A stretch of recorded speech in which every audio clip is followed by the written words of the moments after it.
এরপরে আসুন আর দুইটা জিনিস আল্লাহ তাআলা আমার আপনার সাথে দুইজন ফেরেশতা রেখেছেন। কিরামান কাতিবিন, লেখকগণ সম্মানিত দুইজন ফেরেশতা আছে না আছে? কেউ বলতে পারবে না? দুইজন ফেরেশতা আছে।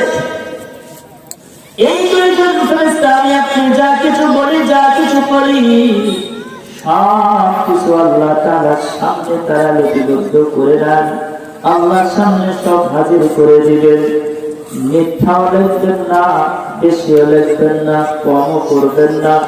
যা কিছু করি, যা কিছু বলি, সব কিছু ফেরেশতারা শোনেন, দেখেন, জানেন এবং সে অনুযায়ী আল্লাহ তাআলার দরবারে তারা পেশ করবেন।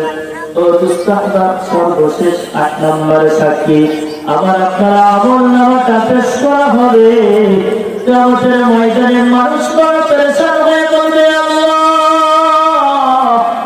এটা তোমার কেমন বিধান? লা ইউগাদিরু সাগীরাতান ওয়ালা কাবীরাতান ইল্লা আহসাহা। ও মালিক, তোমার এটা কেমন কুদরতি ফয়সালা? ছোট থেকে ছোট বিষয়, বড় থেকে বড় বিষয়, কোনটা ছেড়ে দাও নাই আল্লাহ, কোনটা বৃদ্ধিও করো নাই আল্লাহ।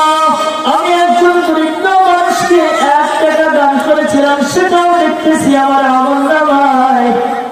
আমি একজন মানুষের কাছ থেকে 5000 টাকা আত্মসাৎ করেছি, সেটাও দেখতেছি আমার আমলনামায়।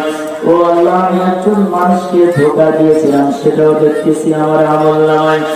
মানুষ বড় আফসোস করে সেই দিন বলতে থাকবে, এই কষ্টের দিন শেষ হবে না, এই কষ্ট বড় কঠিন কষ্টের দিন আছে। ও কলিজার টুকরা যুবক ঘরের মা বোন, 8 জিনিস আমার আপনার পক্ষে অথবা বিপক্ষে চলে যাবে। এই 8 জিনিস আল্লাহ তাআলা আমার আপনার সামনে অ্যাডজাস্ট করে দিয়েছেন।